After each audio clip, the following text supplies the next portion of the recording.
All right, all right. Welcome in. Mount Polumbus Speaks here. We're going to do a little catch up on what was going on in the playoffs over the weekend, what the Broncos can learn from it. There has been already a little bit of offseason news for the Denver Broncos. Nothing earth-shattering by any means, but they have made at least one change to their coaching staff already, and we'll talk about that. There's a lot going on around the league right now. I think there's some things that the Broncos need to look at from other playoff teams that might be just some tendencies that you need to pick up on from around the league.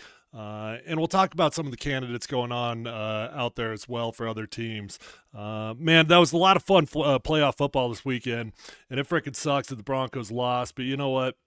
I don't think we're as far off as a lot of people think. Get this team a couple playmakers. Get a tight end, get a running back, get a top-flight wide receiver, and I honestly could see this Broncos team having a nice little run next year. And you know what? Other teams, their windows are going to close up. They're going to close up really, really quickly. I'll have a conversation with you about the Lions here in a little bit, but before we talk about the NFL playoffs, do want to get you guys caught up to speed. For anybody that does not know, the Broncos did make a move within their coaching staff in the middle of the week last week, and I thought it was a little bit unusual. They decided they were going to fire Ben Kotwica. Ben Kotwica was the special teams coach for the Denver Broncos, and he's a guy that I've been around previously. I had played for Ben Kotwica out in Washington. He's a great dude. He's a former military helicopter pilot. I don't know what it is about helicopter pilots and NFL special team coaches, but there's 3 or 4 of them that have been floating around in the league now. Mike Prefer is one of them, Ben Kotwica, and I know there's 1 or 2 others. I forget their names. But Kotwica's a good dude. And in the big picture, I really do think the Broncos had a pretty damn good year when you look at the special teams as a whole. There were a couple games, obviously that Chiefs game with the blocked punt that you point to with frustration, and Sean really points to that game against the Chargers with that crazy free kick that really swung the pendulum in that game as a turning point that he clearly blames on his special teams coach, which I think is stupid. But here's the deal. Ben Kotwica did not get fired, in my opinion, because he was a bad coach.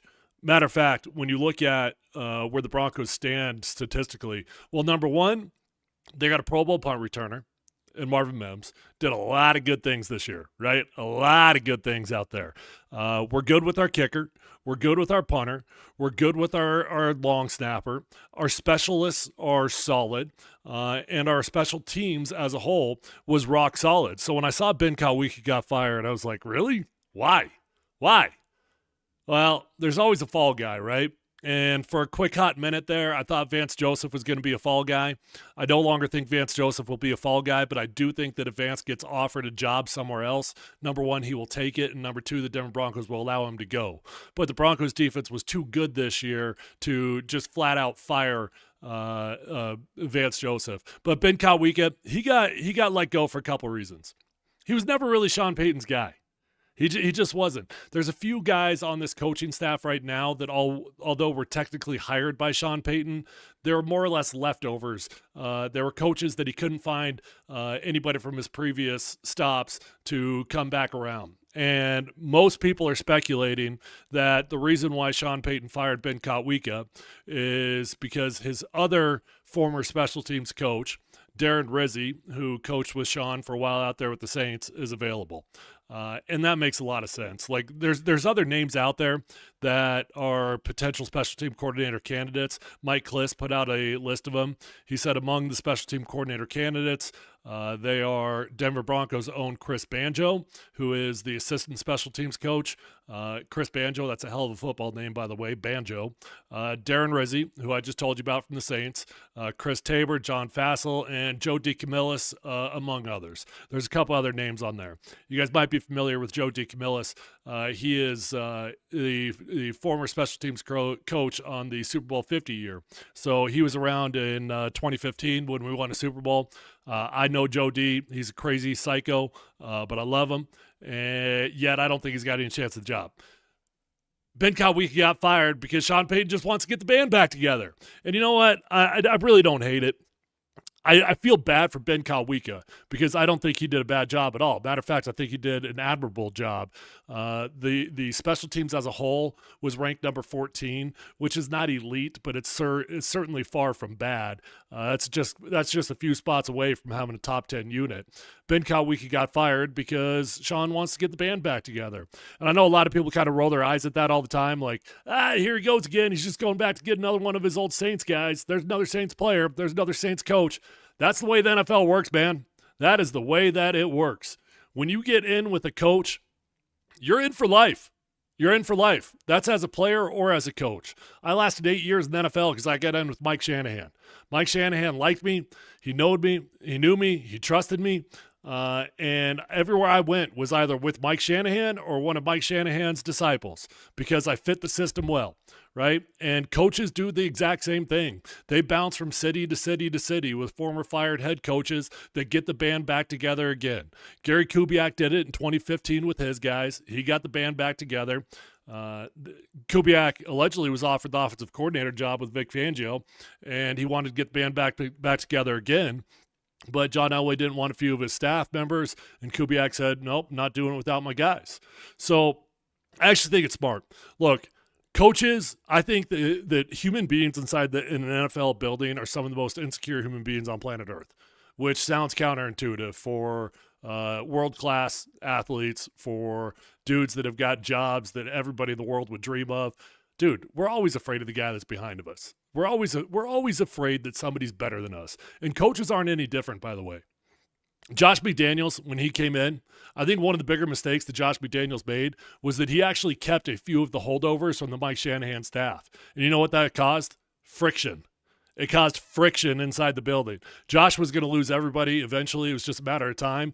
But when you hold over 5 or 6 staff members from the previous staff, well, immediately there's just kind of a divide in the building. Like, it's the old guys and the new guys. The old guys don't like the way the new guys are doing it. The new guys don't like the way the old guys are doing it. So Sean's going back to get the band back together. And I'll never forget, there was literally like meetings where we would have like the Shanahan guys versus the McDaniels guys. And it was a toxic environment. I'm not saying that Sean's got a toxic environment by any means, because I think for the most part, he's got the people in that building that he wants, from players to coaches, but I think he's just a few steps away from completely being there. By year 3, he will have all the players that he wants. He'll no longer have any holdovers from the previous staff unless they're guys that he truly wants, and the coaching staff will be the same way. I think we'll probably see 1 or 2 more moves because as other coaches get hired across the league, they hire their buddies. That might be one of our guys that bounces for somewhere else. Maybe it's Vance Joseph, wants another opportunity. I think there'll be some other moves, but for now, that's it. That's the only real move that the Broncos made. I guess Ben Kotwika is the fall guy for this season because we got a field goal blocked in Kansas City. I think it's stupid, but whatever. I'm also okay with it. I think it's stupid for Ben Kotwika because I don't think he deserves to get fired, but I'm also okay with it because I understand the way that the NFL works. It's not a big deal. It's a special teams coach. Who really cares, right? Hey, a lot of good football out there this weekend, though. Wish the Broncos could have been playing, but look, let's keep it real. There was a separation. There was definitely a separation for where the Broncos were this year and the teams we were watching this weekend. There was. Obviously, we played the Bills, and we got smoked in the second half. Sean Payton said that he thought that we would have beat the Chiefs if they made it that far. I'm like, hey, slow your roll, buddy. You gave up like 30 points in one half. But the Bills go out there, and in my opinion, that was the pre-Super Bowl, right? Bills versus the Ravens. That was the Super Bowl before the Super Bowl, and it was a great game. It was. It was a really, really great game. Josh Allen is a freak show, dude. He's an absolute freak show. And I think the Bills are very easy to root for, unlike the Chiefs. I got no beef with the Bills, none whatsoever. Lamar Jackson, man, dude. Hey, Josh Allen hasn't won anything yet either. And this game really doesn't mean jack squat in Josh Allen's overall resume.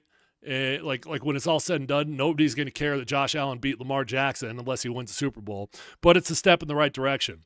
And Lamar Jackson, man, his story, he's just a different dude in the playoffs.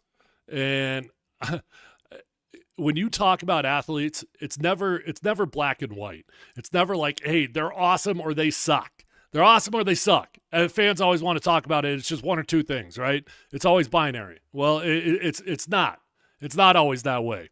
Lamar Jackson does not suck, but the reality is Lamar Jackson is not the same dude in the playoffs as he is in the regular season. And that's why I said all year long, if you're listening to my show, before the season ever began, I stayed true it all the way through, that I'm not a huge Lamar Jackson fan. I'm not. I think Lamar Jackson's a hell of a quarterback. And there's probably about at least 28 teams out there that would do anything to have Lamar Jackson as their QB. So I'm not knocking the dude. I don't think he's a bad quarterback nor a bad dude. But the reality is, man, he shrivels up in the playoffs. He does. He does. Some of the other games, I do think that the Broncos should be keeping an eye on what the Commanders are doing. Right? The formula for success. Hold on. I'm hot. Hold on. Got to open a window. The formula for success with young quarterbacks, play great defense, right? And that's not really what the Commanders are doing. The Commanders are winning football games, winning playoff games with the biggest spread against them in the NFL this year in terms of in the playoffs, I mean. I think they were like 9.5-point dogs, something like that, to the Lions, and they went out there and they won the game with offense. They did. And the Broncos need to keep an eye on that because that's the way the NFL's going. So we got to get some weapons, man. We got to go get some weapons. You got to get a tight end. You got to get a running back. You got to get a wide receiver. You got to add some weapons. And the other thing that you need to learn about the way the game's being played right now, and Sean Payton confuses me on this because some games Sean Payton is crazy aggressive. Some games he's crazy conservative. I don't really know what his true DNA is. I thought it was going to be a crazy aggressive dude, and he's just not really that, even though he's always got a fake punt or a fake kick in there somewhere. He's just not a uber aggressive dude. And if you watch what's going on in the playoffs right now, dude, you got to be aggressive. You got to go for it on fourth down. That's the way that it goes, man. That's just the way that it goes. If you watch that Lions Commanders game, how many times the Commanders go for it on fourth down, and how many times did they get it? It had to have been at least 5. I don't have the stats in front of me. I'm just going off the top of my head. It had to have been at least 5. And I feel bad for Dan Campbell, man, because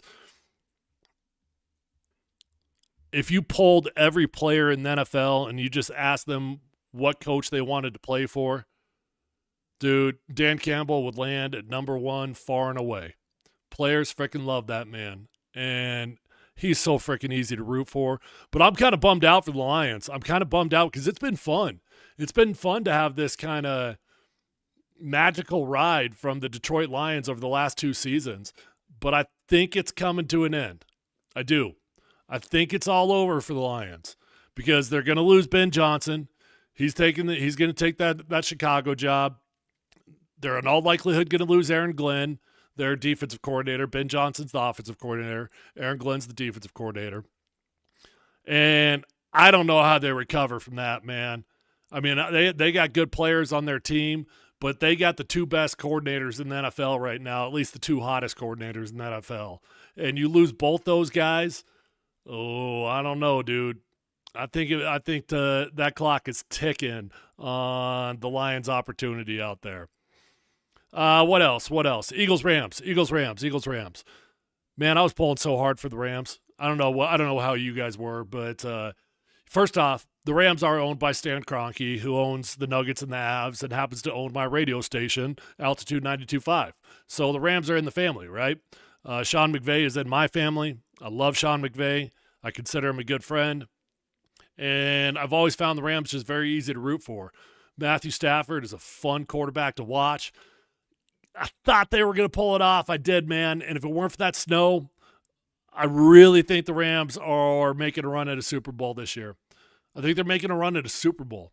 If it weren't for that stupid snow, they're making a run at the Super Bowl. But Saquon Barkley's a freak, dude. That Philadelphia offensive line, the best offensive line that's left. It's either the Bills or the Eagles.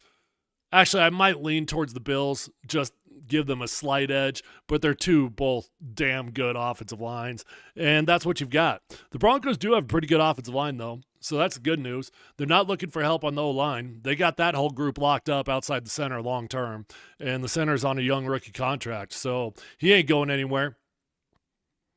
I just think the Broncos need to keep an eye on the way that ball's being played. And I don't think Sean Payton's naive, and I also think he's got a little bit of vanity in him.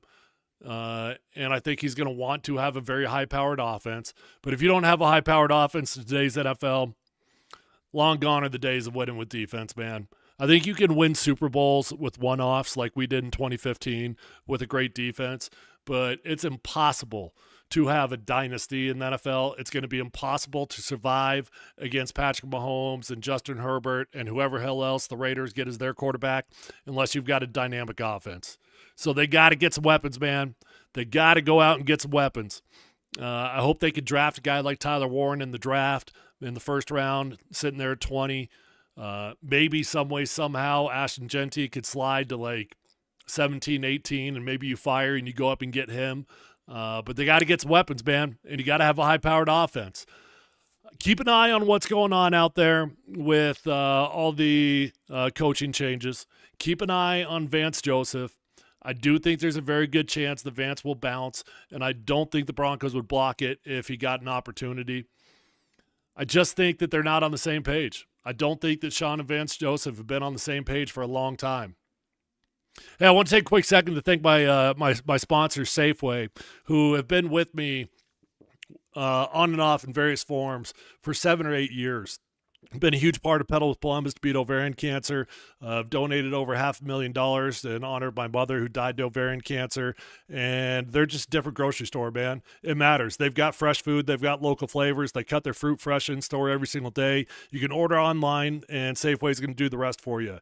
You're going to get easy delivery or free pickup with the same great deals and prices. All shopping online. You get to earn points and redeem those for exclusive offers. So get started at Safeway.com or in the Safeway app. Safeway, fresh foods and local flavors. Shout out to Safeway. Love you guys.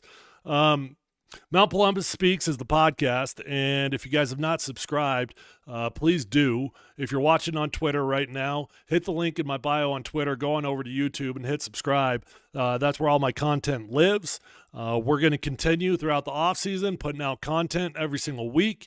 We'll have at least 4 shows a week, if not more, and it never ends, man. It just never ends. There's always something going on with the Broncos, and I'm going to be your go-to source for it. So anytime we got breaking news with the Broncos, you're going to want to tune into Mount Polumbus Speaks.